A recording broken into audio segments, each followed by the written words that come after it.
नमस्कार दोस्तों। आज हम बात करने वाले हैं क्लास 10th के चैप्टर नंबर 1 वास्तविक संख्याओं के बारे में। ठीक है, आज से हम क्लास 10th की मैथ की सीरीज़ चालू करने वाले हैं। तो चलिए चलते हैं। ठीक है, इस सीरीज़ में हमारा पहला चैप्टर है, पहले चैप्टर की पहली वीडियो है। पहला चैप्टर हमारा वास्तविक संख्या है। ठीक, तो आज हम इस वीडियो में वास्तविक संख्याओं का बेसिक जानेंगे और एक्सरसाइज 1.1 के सभी क्वेश्चंस को हल करेंगे। ठीक है, तो चलिए चलते हैं। तो सबसे पहले हम बात करेंगे कि वास्तविक संख्याएं होती क्या हैं। वास्तविक संख्याएं होती क्या हैं? वास्तविक संख्या वे सभी संख्या होती हैं जिनको हम नंबर लाइन पर लिख सकें। ठीक है, नंबर लाइन क्या होती है देखिए, जैसे मान लीजिए ये है नंबर लाइन। ठीक, नंबर लाइन जैसे यहाँ पर 0 1 2 3 4, ठीक, -1 -2 -3, ठीक है, ये इधर आगे तक अनंत तक। ठीक है, तो यहाँ पर देखिए नंबर लाइन ये है। ठीक, इसे हम कहते हैं नंबर लाइन, नंबर लाइन। ठीक, तो वास्तविक संख्या वे सभी संख्या होती हैं जिनको हम नंबर लाइन पर रिप्रेजेंट या नंबर लाइन पर लिख सकते हैं। अब इसमें केवल यही नहीं होंगी कि -1 -2 -3 0 1 2 3, इसमें इसके बीच में हो सकता है 1.1 भी हो सकता है, 1.6 भी हो सकता है, 2.3 भी हो सकता है। ठीक है, तो मतलब ये सभी नंबर लाइन के अंडर आती हैं। ठीक है, तो इन्हें हम कहेंगे वास्तविक संख्याएं। वास्तविक संख्याएं वे संख्याएं होती हैं जिन्हें हम नंबर लाइन पर रिप्रेजेंट कर सकते हैं। समझे? ओके, तो अब हम आपको कुछ वास्तविक संख्याएं बताते हैं। जैसे पहला आपका हो गया प्राकृतिक संख्या। क्या? प्राकृतिक संख्याएं। ठीक है, प्राकृतिक संख्या क्या होती हैं? प्राकृतिक संख्या वो होती हैं जो 1 से शुरू होकर 1 2 3 4 5 से शुरू होकर n तक जाए, मतलब अनंत इन्फिनिटी तक जाए। ठीक है, अब जो दूसरी संख्या है वो आती है हमारी पूर्ण संख्याएं। पूर्ण संख्याएं, ओके। अब आपकी पूर्ण संख्या क्या होती है? पूर्ण संख्या वो होती हैं जो 0 से स्टार्ट होती है। ठीक है, 0 से स्टार्ट होती हैं 1 2 3 4 5 और इन्फिनिटी तक जाती है, मतलब n तक, अनंत तक, जहाँ तक आपको संख्या लेनी है वहाँ तक जा सकती है। ठीक है, तो समझिए प्राकृतिक संख्या होती हैं जो 1 से शुरू होती हैं n तक, इन्फिनिटी तक, और पूर्ण संख्या वो होती है जो 0 से स्टार्ट होती है इन्फिनिटी तक, यानी n तक। समझे? ओके, अब जो अगली संख्या होती हैं वो होती हैं आपकी परिमेय संख्याएं। परिमेय संख्याएं, ठीक, परिमेय संख्याएं। परिमेय संख्या क्या होती है? परिमेय संख्या वो होती है जिनको हम p/q की फॉर्म में लिख सकें। ठीक है, परिमेय संख्या वो होती है जिनको हम p/q की फॉर्म में लिख सकें, और जहां पर, ठीक है, तो परिमेय संख्या वे संख्या होती है जिनको हम p/q की फॉर्म में लिख सकें जहां पर q 0 नहीं होना चाहिए। ठीक है, समझे? परिमेय संख्या वे संख्या होती है जिनको हम p/q की फॉर्म में लिख सकें और जहां q 0 नहीं होना चाहिए। इसके अलावा परिमेय संख्या और क्या होती है? इसके अलावा देखिए, यदि हम लिखते हैं 1.3333, मतलब पॉइंट के बाद कोई संख्या रिपीट हो रही है, उस पर बार लग जाता है। यस, तो बार लग जाए जहाँ पर, वो संख्या भी परिमेय संख्या कहलाती है। समझे? और इसके बाद आती हैं आपकी अपरिमेय संख्याएं। अपरिमेय संख्याएं, ठीक है। अब आपकी अपरिमेय संख्या क्या होती है? अपरिमेय संख्या वो होती है इनको हम p/q की फॉर्म में नहीं लिख सकते। ठीक है, p/q की फॉर्म में हम उसे नहीं लिख सकते। समझे? और जैसे √3 √5, ठीक है, इनको हम, जो रूट में होती हैं, इनको हम p/q की फॉर्म में नहीं लिख सकते। ठीक है, अतः ये परिमेय संख्या नहीं है। ठीक है, इसके अलावा अपरिमेय संख्या क्या होती है? इसके अलावा अपरिमेय संख्या होती है जैसे 1.343, ठीक है, ये जाता रहे, ठीक, ये अनंत तक हो तो उसे हम क्या कहेंगे, अपरिमेय संख्याएं। मतलब ये बढ़ता रहे, संख्याएं चेंज हो और एन तक चलता रहे तो उसे हम कहेंगे अपरिमेय संख्याएं। उसके बाद आता है आपका पूर्णांक। क्या, पूर्णांक। पूर्णांक क्या होते हैं, पूर्णांक संख्याएं। पूर्णांक संख्या क्या होती है आपकी, देखिए पूर्णांक संख्या वो होती हैं, पहले समझिए पूर्णांक दो प्रकार की होती है, ठीक है। पहला पूर्णांक होता है धनात्मक पूर्णांक, धनात्मक पूर्णांक, ठीक है। दूसरा होता है ऋणात्मक पूर्णांक, ऋणात्मक पूर्णांक, ठीक है। धनात्मक पूर्णांक क्या होती है, जीरो से जो प्लस साइड की होती है, नंबर लाइन पे देखिए, ये देखिए नंबर लाइन पे जीरो से प्लस साइड की है ना, ये इन्हें हम कहेंगे, ये सारी होंगी हमारी धनात्मक पूर्णांक, ठीक है, पॉजिटिव इंटीजर्स। और जो जीरो से इस तरफ की होती है इसे हम कहते हैं ऋणात्मक पूर्णांक, मतलब नेगेटिव। तो धनात्मक पूर्णांक हमारे क्या होगा, 1 2 3 4 5 से लेके एन तक। ऋणात्मक पूर्णांक क्या होंगी, -1 -2 -3 -4 से लेके एन तक, समझे। तो पूर्णांक भी आप समझ गए, ठीक। इनके अलावा भी कई प्रकार की वास्तविक संख्याएं होती हैं, ठीक है। और पर जो इस चैप्टर में हमें यूज़ में आने वाली हैं वो यही है, मोस्टली इस चैप्टर में हमारे यूज़ में आने वाली हैं परिमेय संख्याएं, अपरिमेय संख्याएं, ठीक है। और बाकी हैं वो तो आपने पहली कक्षा मतलब बहुत कक्षा 9th में पढ़ी होंगी और कक्षा 8th में भी बाकी दे रखा है, ठीक है। इसके बाद इस चैप्टर में एक इम्पोर्टेंट एक और चीज़ है, देखिए एक इम्पोर्टेंट प्रमेय है, या क्या है, यूक्लिड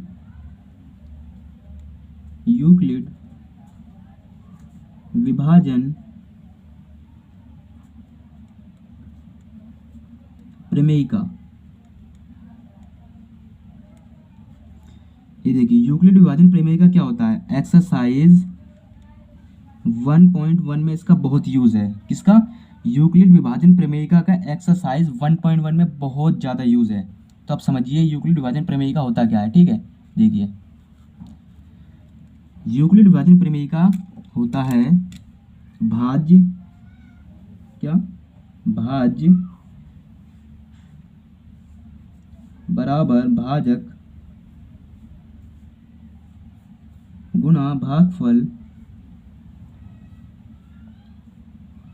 प्लस शेषफल, ठीक। इसे कहते हैं यूक्लिड विभाजन प्रमेयिका, बिल्कुल सिंपल। भाज्य बराबर भाजक गुणा भागफल प्लस शेषफल।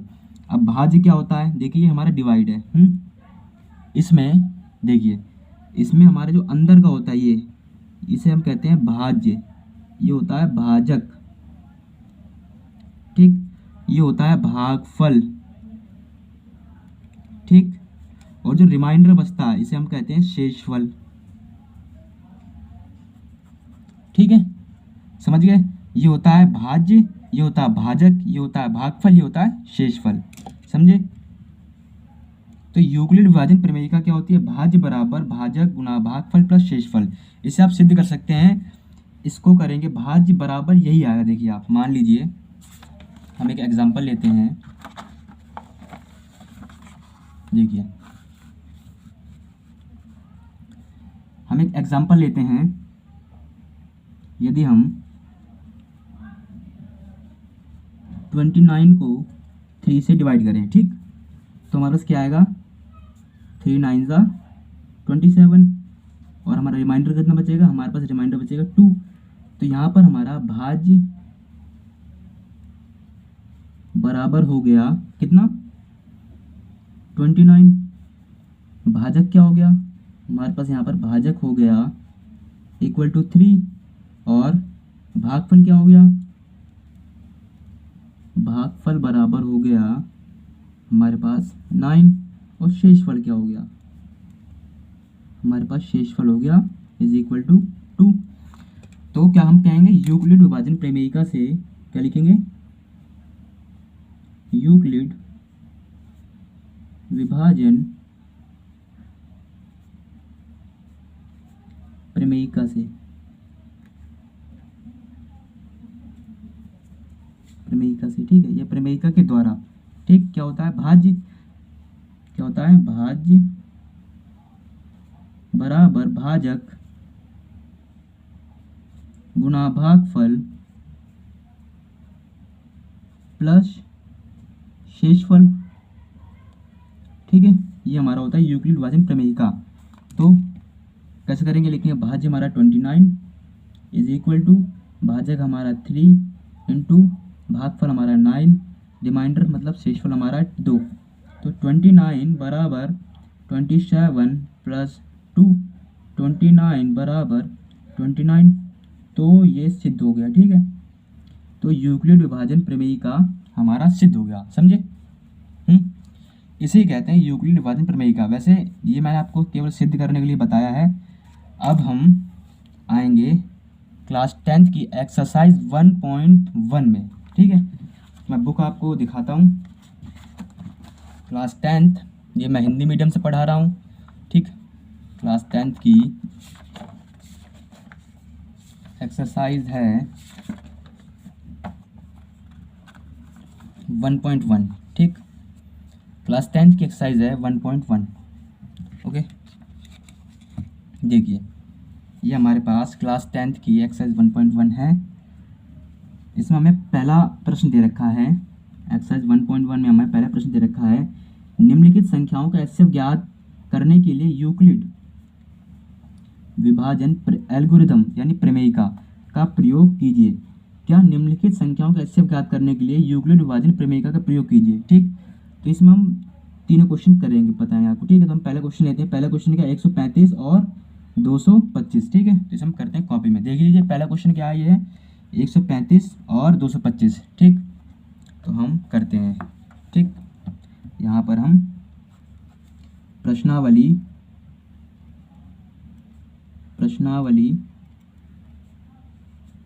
1.1 क्लास 10th, ठीक है, समझे। तो करते हैं क्वेश्चन नंबर फर्स्ट का पहला, ठीक है। क्या है, 135 और 225, ठीक। 135 और 225, ठीक। ये हमारा क्वेश्चन है। तो सबसे पहले हमें करना क्या, लिखना है सॉल्यूशन। हमें लिखना है सबसे पहले सॉल्यूशन। उसके बाद इन दोनों संख्याओं में से बड़ा कौन सा है और छोटा कौन सा है, तो उसका हमें चिन्ह लगाना है, ठीक है। तो 1 3 5, ठीक है। इसमें चिन्ह ये छोटी है, ठीक है, 2 2 5 से, ठीक, समझे। अब हमें इन संख्याओं में से जो बड़ी है उसको हमें इस ऐसे करना है। देखिए इसको हमने अंदर ले लिया 2 2 5, और इस संख्या को हमें लेना यहाँ पर। जो संख्या बड़ी होती है उसे अंदर लिया जाता है और जो संख्या छोटी उसे बाहर, ठीक, समझे। तो हमें इसका एचसीएफ ज्ञात करना है। एचसीएफ ज्ञात करना है हमें किससे, यूक्लिड विभाजन प्रमेयिका से, ठीक है। तो यहाँ पर हम पहले लिखेंगे यूक्लिड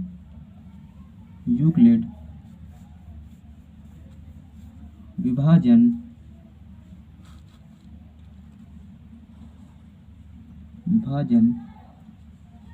प्रमेयिका, ठीक। यूक्लिड विभाजन प्रमेयिका लिखेंगे, क्या होती है, भाज्य बराबर भाजक गुणा भागफल प्लस शेषफल, ठीक है भाई। अब देखिए हमें इसे सॉल्व करना है पहले, ठीक। क्या होगा, 1 बार में 135, ठीक, रिमाइंडर बचा 0 और 9 19, ठीक।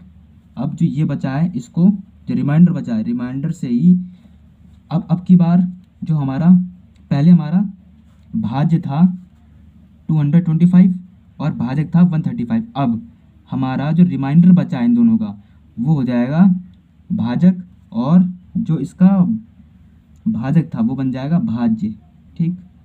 भाज्य मतलब 135, ठीक है, 135 कीजिए।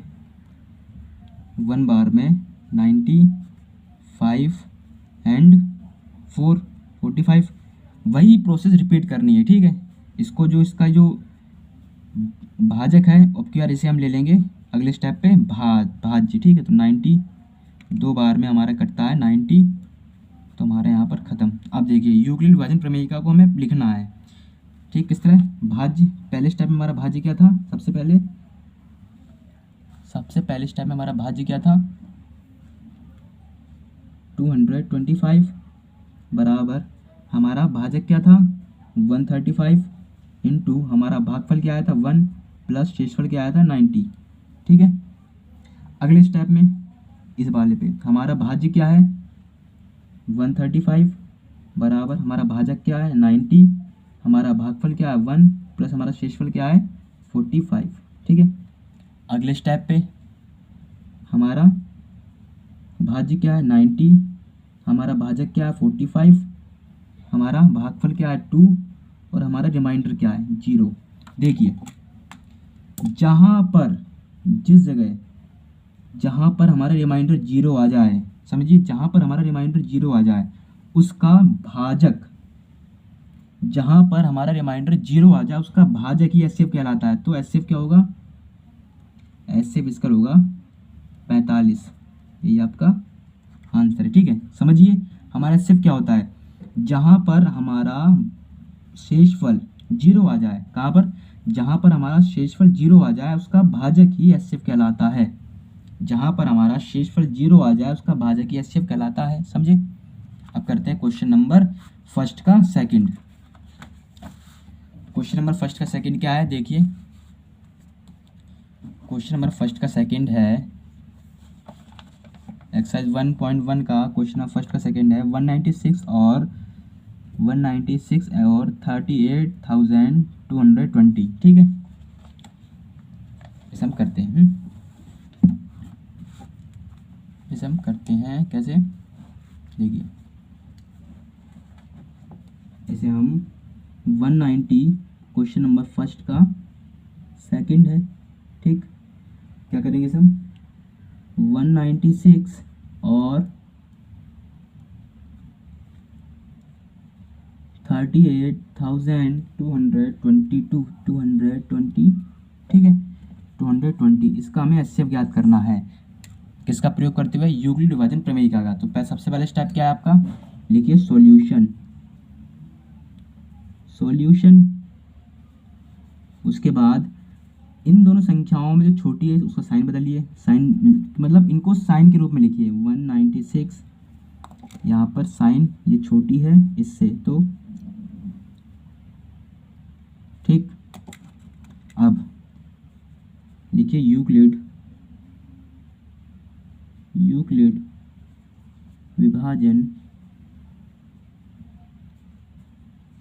प्रमेयिका या एल्गोरिथम प्रमेयिका,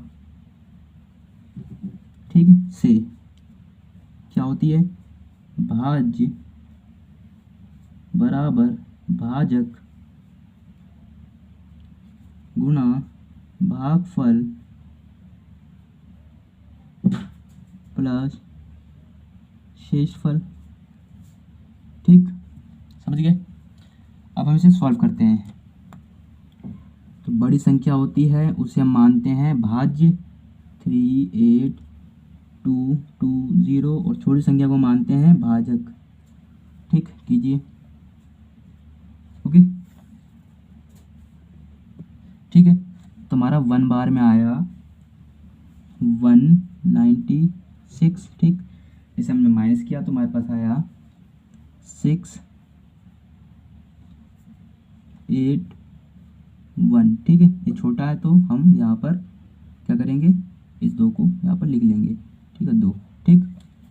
अब अगला स्टेप क्या है, कीजिए 5 बार में हमारा आता है, सॉरी 9 बार में हमारा आता है 1764, इसे इससे माइनस करेंगे तो हमारे पास आएगा 8, करेक्ट 9, ठीक। एंड ये 0 है इसे हम यहाँ पर उतार लेंगे, ठीक। और बाकी हमारा 5 बार में हमारा आता है 980, ओके। यहाँ पर हमारा रिमाइंडर हो गया कैंसिल, ठीक है, समझे। तो हमारे यहाँ पर क्या इससे क्या, इसका यूज़ करते हुए हमारे पास क्या आया, पहला हमारा भाज्य क्या है, यहाँ पर भाज्य है हमारा 3822, भाजक क्या है हमारा 196 इंटू भागफल क्या है 195 प्लस शेषफल क्या है यहाँ पर 0। क्या कहा था, जिस जगह शेषफल 0 हो जाए, क्या, जिस जगह शेषफल 0 हो जाए उसका भाजक ही एचसीएफ कहलाता है। तो यहाँ पर हमारा एचसीएफ क्या होगा, तो हमारा एचसीएफ होगा 196, ठीक है। तो हमारे यहाँ पर एचसीएफ क्या होगा, हमारे यहाँ पर एचसीएफ होगा 196, ठीक है। एचसीएफ क्या होता है फिर समझिए एक बार, जहाँ पर यूक्लिड विभाजन प्रमेयिका में जहाँ पर जिस स्थान पर जिस बारी पर या जिस सीरीज पर शेषफल हमारा 0 आ जाता है उसका भाजक ही एचसीएफ कहलाता है, समझे।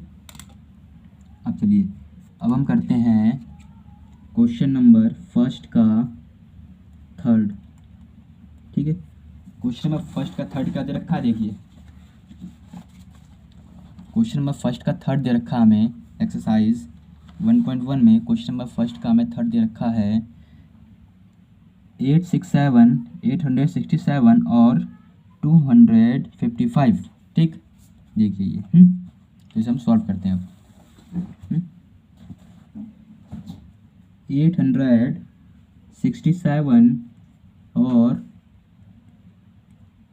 255 का हमें एचसीएफ ज्ञात करना है यूक्लिड विभाजन एल्गोरिथम का यूज़ करते हुए, ठीक। तो सबसे पहला स्टेप क्या हमारा, लिखिए सॉल्यूशन। उसके बाद यहाँ पर साइन लगाइए,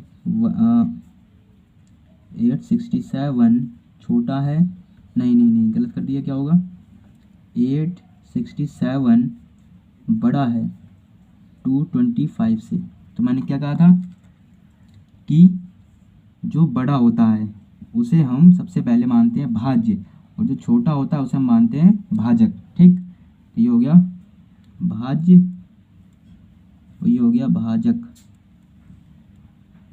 ठीक। अब तो लिखिए यूक्लिड विभाजन प्रमेयिका से, यूक्लिड विभाजन प्रमेयिका से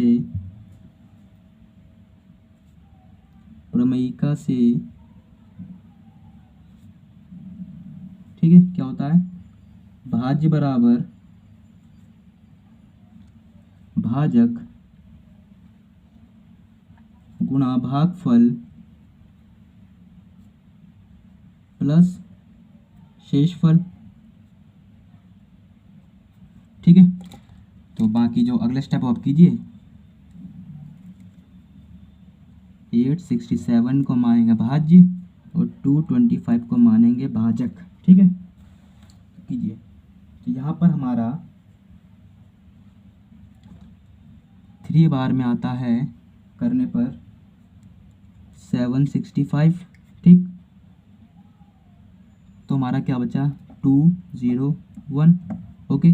अगला स्टेप करेंगे, अगले स्टेप में जो इसका भाजक था उसे इसका भाज्य मानेंगे और जो रिमाइंडर है उसे अगले स्टेप में जो रिमाइंडर बचा है पहले वाले का उसे भाजक मानेंगे, ठीक।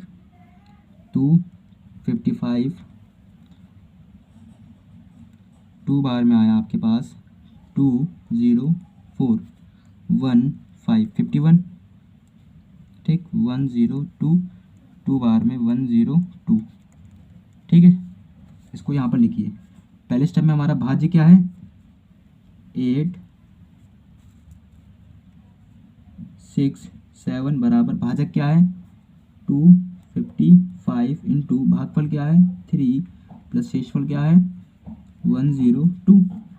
अगले स्टेप में हमारा भाज्य क्या है 255 इज इक्वल टू भाजक क्या है 102 इंटू भागफल क्या है 2 प्लस शेषफल क्या है 51।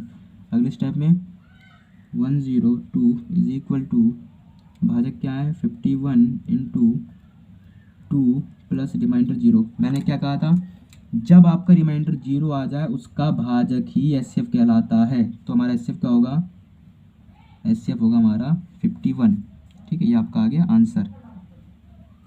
ठीक है, क्या कहा था मैंने, जब आपका रिमाइंडर 0 आए या शेषफल 0 आए उसका भाजक ही आपका एचसीएफ कहलाता है। समझ गए? ओके, तो इस तरह हमारा एक्सरसाइज 1.1 का क्वेश्चन नंबर 1 कंप्लीट हो गया।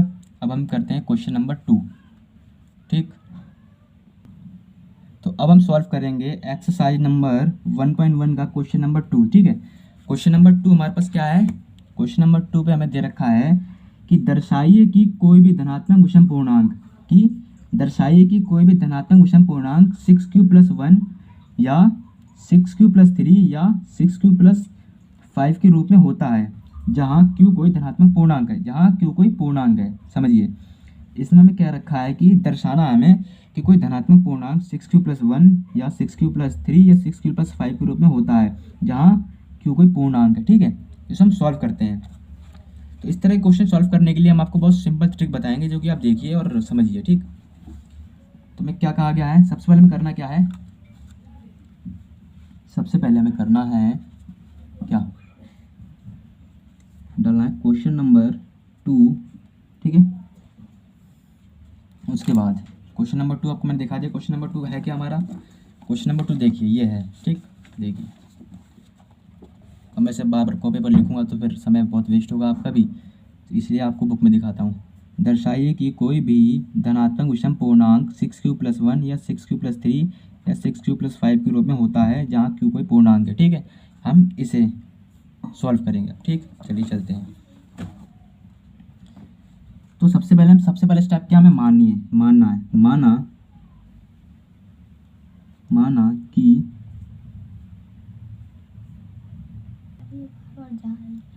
ठीक है, माना ए कोई धनात्मक पूर्णांक है। ठीक है, धनात्मक पूर्णांक है। ठीक है, सबसे पहले माना ए कोई धनात्मक पूर्णांक है जहाँ b = 6, क्योंकि हमें 6 दे रखा है।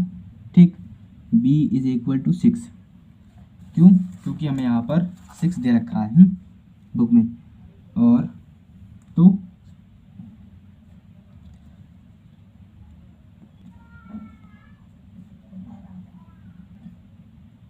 इसमें सबसे पहले हम क्या करेंगे, यूक्लिड विभाजन प्रमेय का लगाएंगे। क्या, यूक्लिड विभाजन प्रमेय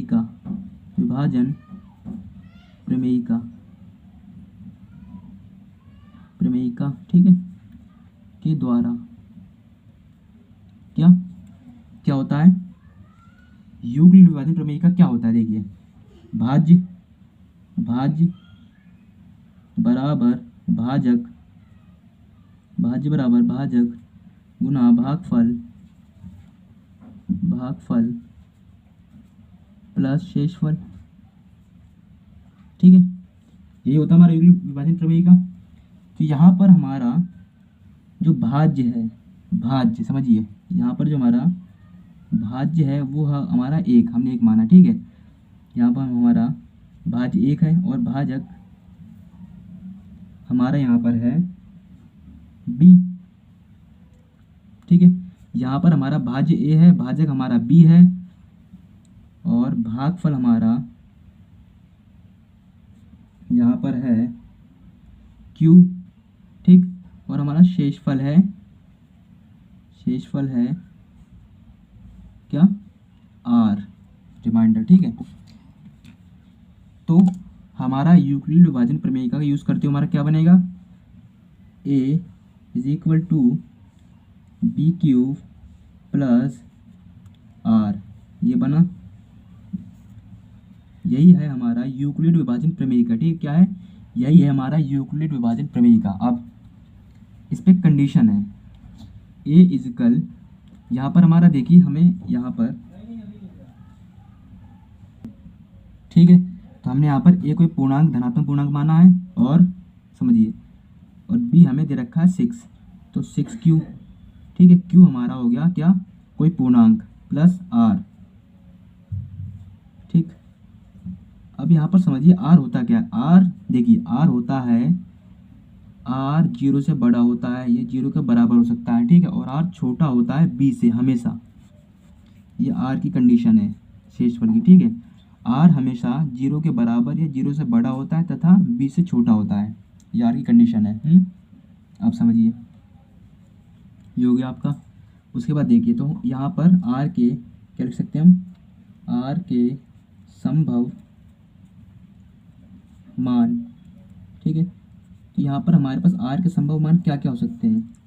हमारा आर बराबर हो सकता है, हम आर ले सकते हैं 0, ठीक, 1, 2, 3, 4, 5।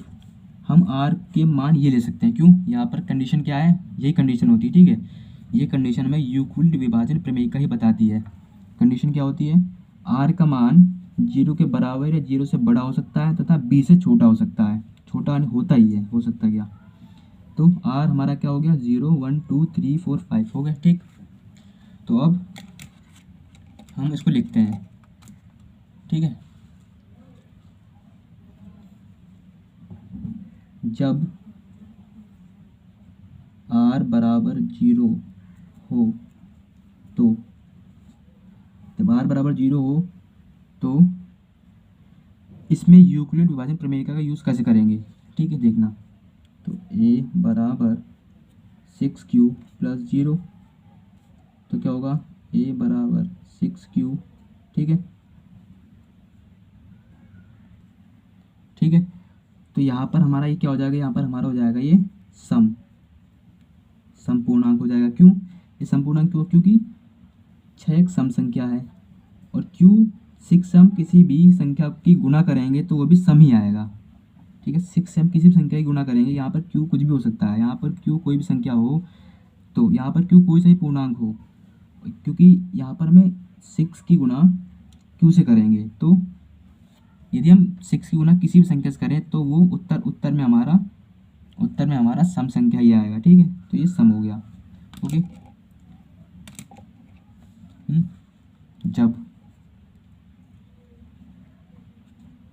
r इज इक्वल 1 हो तो क्या होगा, a बराबर हो जाएगा 6q प्लस 1, ठीक है। आज 6q प्लस 1, तो हमारा ये क्या हो जाएगा, ये हो जाएगा हमारा विषम, क्योंकि ये सम है, सम प्लस 1 किसी भी सम संख्या में एक जोड़ेंगे तो वो विषम बन जाएगी, ठीक है, ये पता आपको, विषम, ठीक है। अब यहाँ पर हम लाइन खींच लेते हैं। जब r इज 3 हो तो क्या हो जाएगा, a हमारा हो जाएगा 6q प्लस 2, ठीक है। तो ये क्या हो जाएगा हमारा, क्या बनेगा, ये बनेगा हमारा सम। किसी भी सम संख्या में 2 ऐड करने पर जो आएगा वहाँ पर सम ही आएगा। जैसे मान लीजिए, जैसे 6 प्लस 2 इज इक्वल टू 8 होता है, ठीक है। तो 6 ये भी सम है और ये भी सम है, तो हमारे उत्तर में ये भी सम ही है। किसी भी सम संख्या में 2 ऐड करने पर हमारे पास सम ही उत्तर आता है, समझे, ठीक। जब r इज इक्वल 3 हो तो, ठीक है, तो a इजकल आएगा 6q प्लस 3 जो कि विषम है, ठीक। क्योंकि किसी भी सम संख्या में 3 ऐड करने पर जो आएगा वो विषम ही आएगा। जब r इजकल 4 हो तो क्या होगा हमारे पास, a इजकल 6q प्लस 4, ये सम हो जाएगा, ठीक, समझे, ठीक है, ये सम हो जाएगा। उसके बाद इतना कॉर्नर खाली यहाँ पर भी हम ले सकते हैं। जब r इज इक्वल टू 5 हो तो क्या होगा, a is equal to 6q plus 5, क्या होगा, ये होगा हमारे पास विषम, ठीक। अगर हम r देखिए, अगर हम r इजिकल 0 लें तो हमारे पास आएगा सम संख्या। जब r इज कलम ले 1 तो हमारे पास आएगी विषम संख्या। जब हम r इज कलम 2 ले तो हमारे पास आएगी सम संख्या। जब हम r इज इक्वल टू 3 ले तो हमारे पास आएगी विषम संख्या। जब हम r इज इक्वल टू 4 लें तो आएगी सम। जब r इज इक्वल टू 5 तो आएगी विषम। अब हमें क्वेश्चन में क्या दे रखा है, ठीक है, हमें क्वेश्चन में दे रखा है, देखिए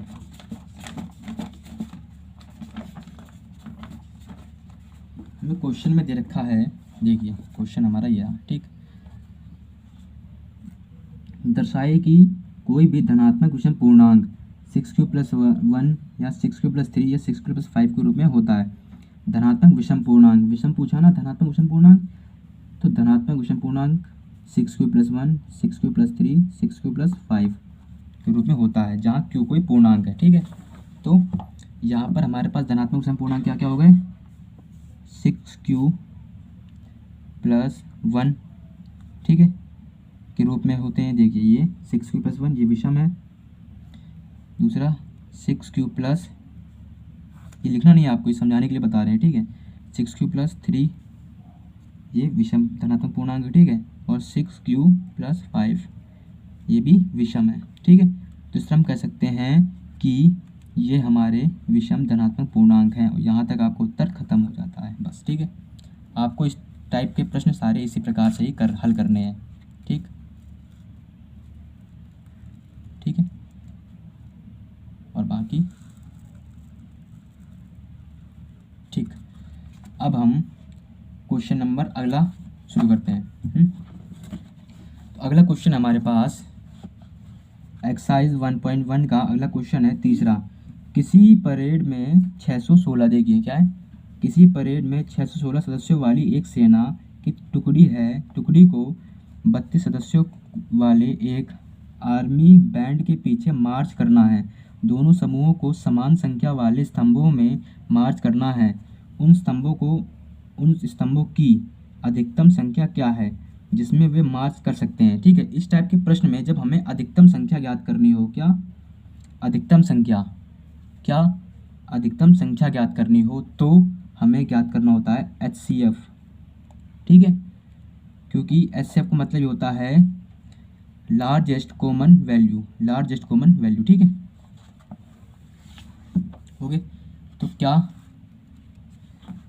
क्वेश्चन नंबर 3, ठीक है, 1.1 का क्वेश्चन नंबर 3, यहाँ पर हमें कहते रखी है संख्याएं 616, ठीक है, और 32, ठीक है, और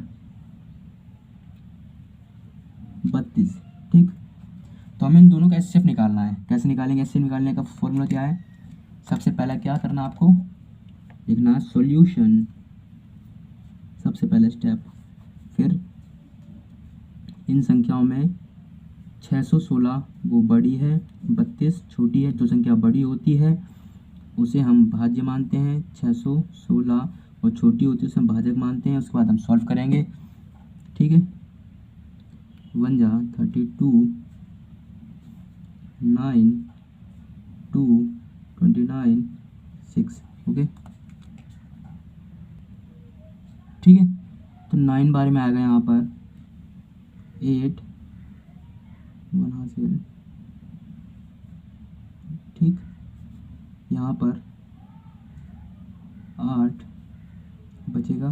देन अगला स्टेप जिस तरह मैंने आपको सेव करना सिखाया था उसी तरह करना है, ठीक है।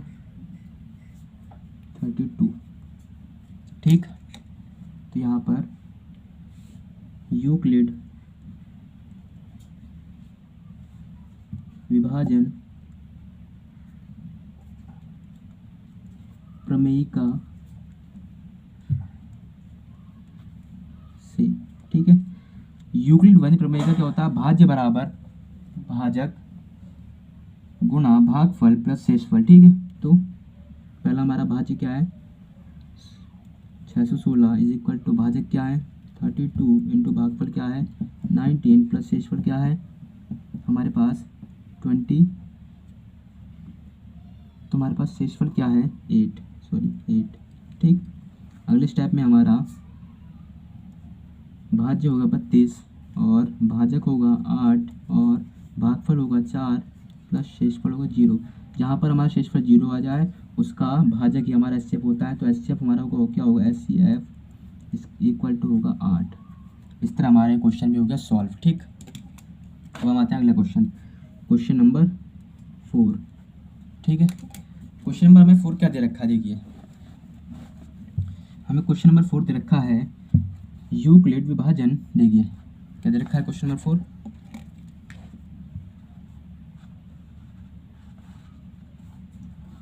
यूक्लिड विभाजन प्रमेयिका का प्रयोग करके दर्शाइए कि किसी धनात्मक पूर्णांक का वर्ग किसी पूर्णांक m के लिए 3m या 3m+1 के रूप में होता है।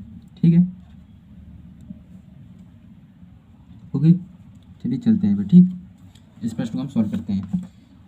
इस तरह के प्रश्न सॉल्व करने के लिए हमें सबसे पहले क्या करना है, सबसे पहले हमें करना है जो कि मैंने बताया था क्वेश्चन नंबर 2 में, माना ए कोई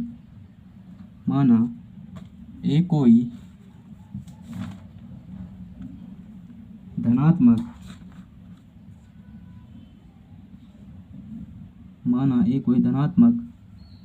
पूर्णांक है। ठीक है, माना एक कोई धनात्मक पूर्णांक है। ठीक है भाई, अब मैंने लिख दिया जहाँ और b इज इक्वल टू हमें दे रखा है क्या, हमें b दे रखा है इसमें 3, b इज इक्वल टू 3। ठीक है, करेक्ट, जहाँ b इज इक्वल टू 3। ठीक है, तो यूक्लिड विभाजन प्रमेयिका से, यूक्लिड विभाजन प्रमेयिका से, ठीक है, क्या होता है यूक्लिड विभाजन प्रमेयिका, a is equal to B cube plus R. ठीक है, जो कि मैंने आपको पहले बताया था। यहाँ पर a हमें ये दे रखा है। ठीक, तो b हमारा यहाँ पर 3 है, q हमारा क्या कहते हैं कोई पूर्णांक है, प्लस r यहाँ पर क्या हो सकता है, r हमारा क्या होता है, मैंने आपको पहले बताया था r हमारा होता है 0 से बड़ा है, 0 के बराबर और b से छोटा। तो r के संभव मान, तो r के संभव मान r इज इक्वल टू 0, 1, 2, ये 3 हो सकते हैं। ठीक है, इस नियम से आप समझिए आप। ठीक है, अब हमें क्या कहा गया है, जब r इज इक्वल टू, जब r बराबर 0 हो तो a बराबर कितना होगा, a बराबर 3q प्लस 0, तो 3q। ठीक है, 3q हुआ, a बराबर 3q। अब हमें क्या बताया गया है, हमें प्रश्न बताया उनका वर्ग। ठीक है, तो उनका वर्ग क्या बताया है, हमें बताया उनका वर्ग, तो a का square is equal to 3q का स्क्वायर। ठीक है, देखिए सॉरी वो थोड़ा पेज नीचे था, तो a का ये हो गया। ठीक है, इस तरह हमारा, तो अगला स्टेप क्या हमारा, ठीक है, हमने इसको यहाँ पे पोस्टपोन कर दिया है। अब देखिए तो क्या होगा, a का square is equal to 9 is equal to 9q का स्क्वायर। ठीक है, समझे, क्या हम इस तरह लिख सकते हैं, a का square is equal to 3 into 3 9 का स्क्वायर। ठीक है, तो a का स्क्वायर बराबर हो जाएगा 3m, जहाँ हमने माना है 3q का स्क्वायर। ठीक है, यहाँ हमने 3q बराबर 3 के स्क्वायर बराबर हमने m मान लिया है, माना। ठीक है, यहाँ हमने माना है, तो हमारे यहाँ पर इसके स्थान पर m आ गया, तो a का स्क्वायर बराबर हो गया क्या, 3m। करेक्ट, अब हम चलते हैं अगले स्टेप पे। ठीक है, जब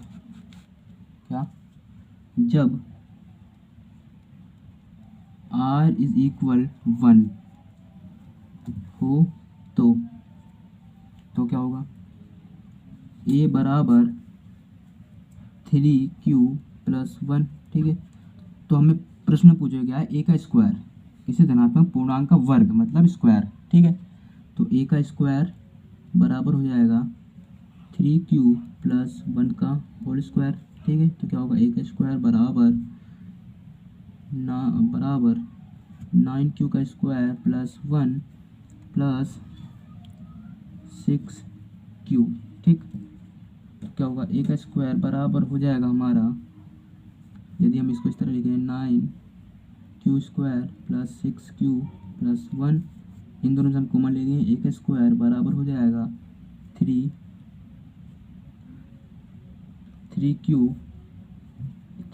स्क्वायर प्लस 2q प्लस 1। हम इसको इस तरह लिख सकते हैं, बिल्कुल।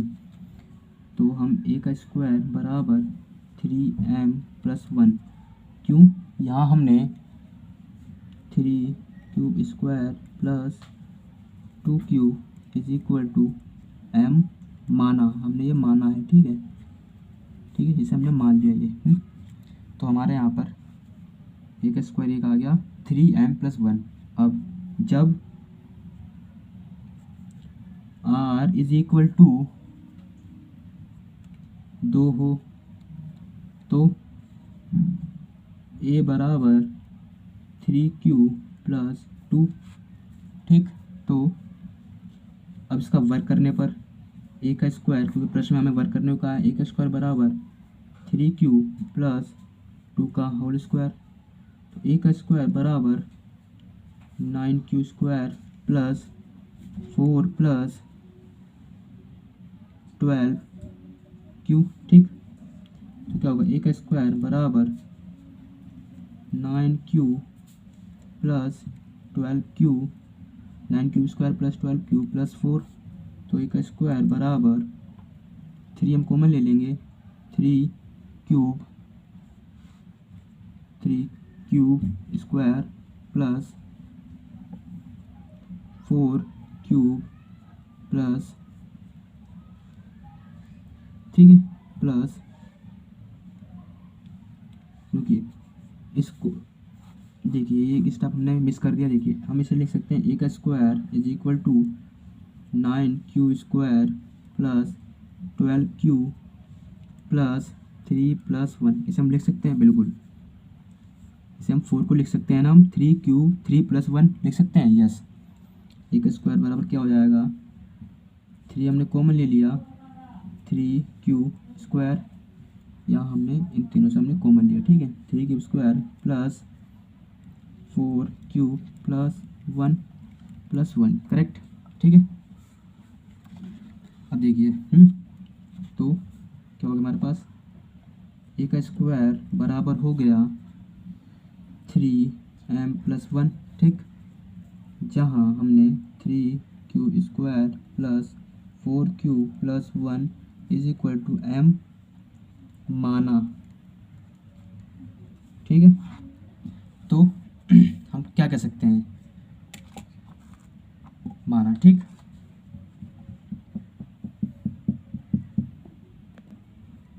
तो यहाँ पर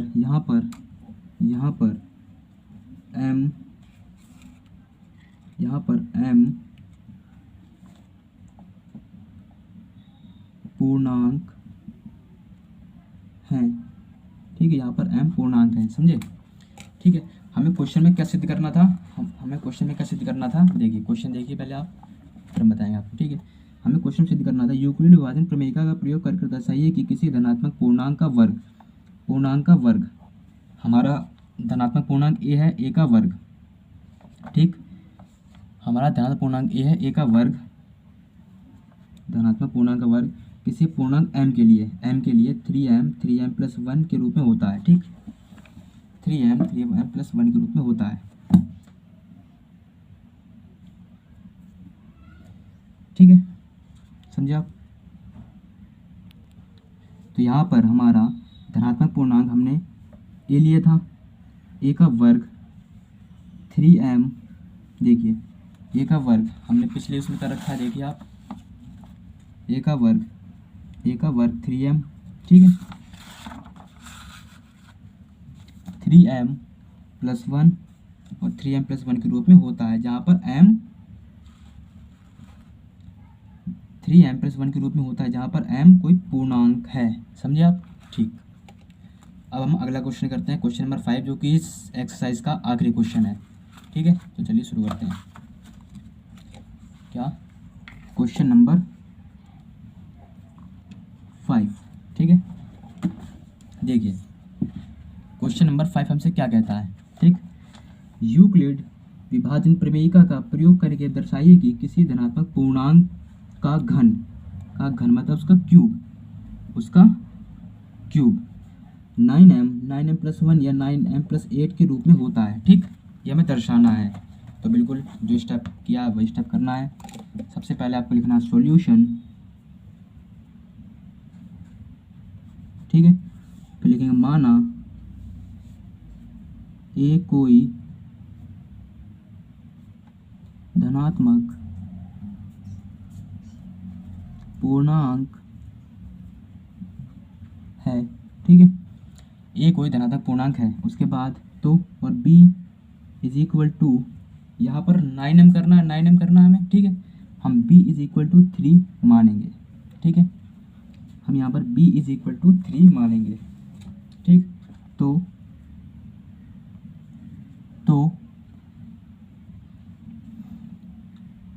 यूक्लिड विभाजन प्रमेयिका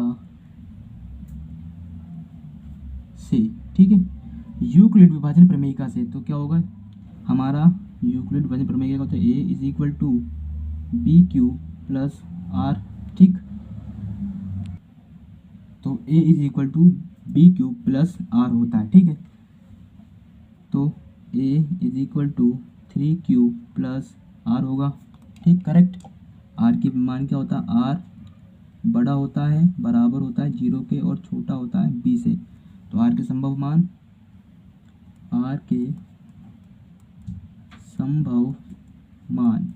ठीक है, आर इज इक्वल टू 0, 1, 2।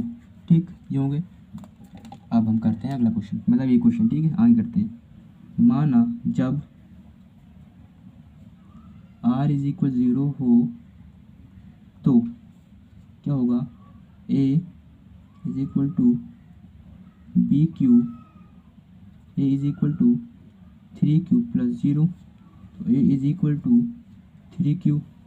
अब इसका घन करना है। इसका क्या? इसका घन करना है। घन मतलब a का cube is equal to 3 cube का क्यूब। ठीक, क्या? 3 क्यूब का क्यूब। ठीक है, तो क्या होगा? a का cube is equal to 27 cube. ठीक, तो a का cube is equal to 9 3 cube. ठीक, तो a का क्यूब बराबर 9m। ठीक, जहाँ 3 cube is equal to m माना। ठीक है, हमने माना। अब देखिए आगे, जब r इज इक्वल टू 1 हो तो, ठीक है, तो a is equal to 3q plus 1, तो फिर a का क्यूब क्या होगा? a का cube is equal to 3q plus 1 का क्यूब। अब a प्लस b का होल क्यूब क्या होता है? देखिए, a का क्यूब प्लस b का क्यूब प्लस 3 a का square b plus 3 a b का स्क्वायर।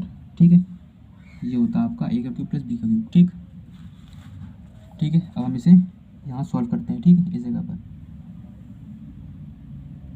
ठीक, यहाँ से सॉल्व करेंगे, आगे से हम यहाँ सॉल्व कर रहे हैं। ठीक है, तो देखिए, तो a का क्यूब हमारे पास क्या हो गया? a का क्यूब इज इक्वल हो गया हमारे पास 27 9 क्यूब प्लस 1 प्लस 3 इंटू ए का स्क्वायर मतलब 9q प्लस 3 इंटू 3 क्यूब, ठीक है, ये हो गया। तो ए का क्यूब हमारे पास क्या हो गया 27, क्यू का क्यूब प्लस 1 प्लस 27 क्यू का स्क्वायर प्लस 9 क्यू, ठीक। तो ए का क्यूब हमारे पास क्या हो गया 27 cube plus 27 square plus 9 cube plus 1, ठीक। तो क्या होगा हमारे पास ए का cube is equal to 9 common ले लिया प्लस 1 प्लस क्यू प्लस 1। तो ए का cube is equal to 9m plus 1 3q plus square plus cube is equal to m। हमने माना कि 3q का क्यूब प्लस 3q का square plus q is equal to m, हमने माना, ठीक है। तो इससे हमारे पास ये आ गया, ठीक है।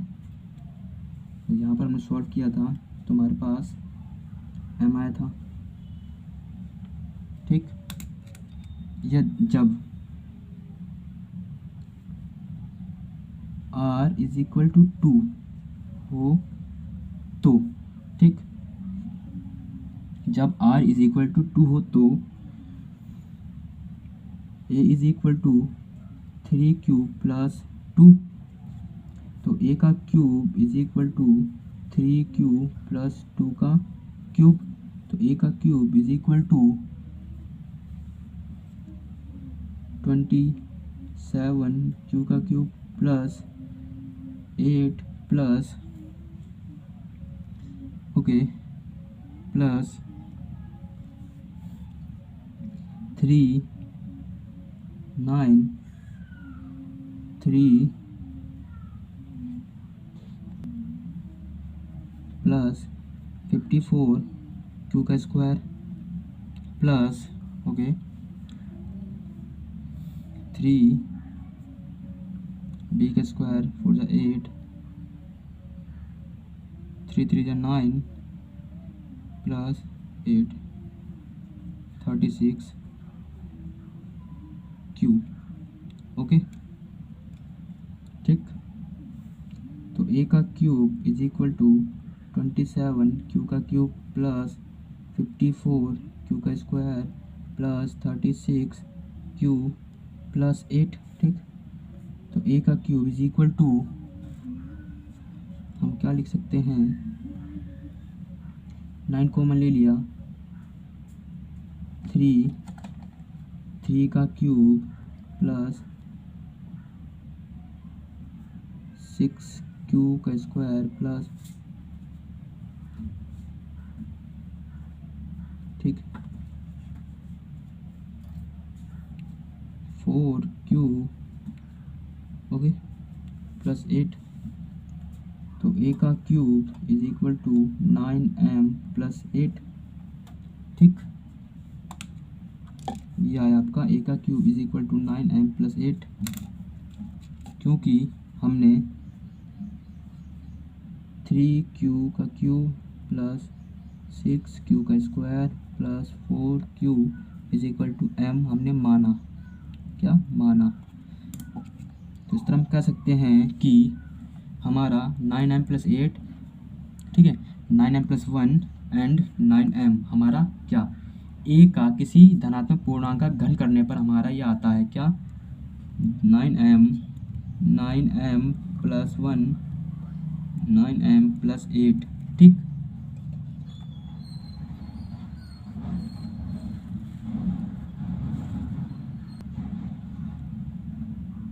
ठीक है, तो हमारा किसी भी धनात्मक पूर्णांक का घन करने पर हमारा ये आता है जब